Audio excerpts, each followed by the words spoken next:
Hello, I'm Ashley, the engineer at Andover Norton. Now, one of the questions we often get is about the bottom bolt in the bottom of the oil tank. How do I get it in there and how do I replace it? With the oil tank in the bike, it is quite a trick to get that bolt in there, especially when you do it correctly. Now, some people have found that if they do this bolt up too tight, it pulls the bottom boss out of the oil tank.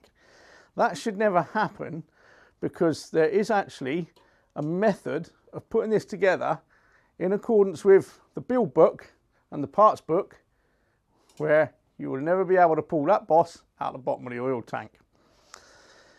One of the things is, in the parts book, it only shows the actual bolt, the spacer, the grommet and one washer. However, in the items, it says 2 washers.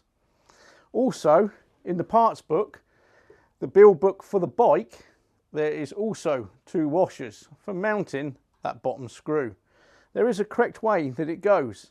It goes into the bottom of the tank as I've assembled it there, and I've put one in this battery tray to show you how it sits there, so you can get an idea of how it is in the oil tank and how it should look through the actual battery tray.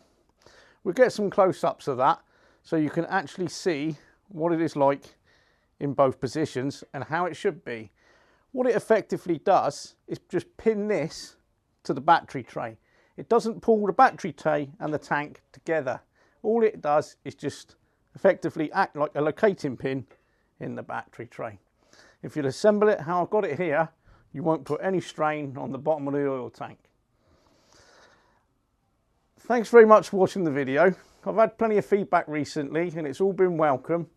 People are ringing up and saying, you're the person that do that video. Yes, I am, and I will be at Stafford later on in April as well, and at the INOA in the US later in the year.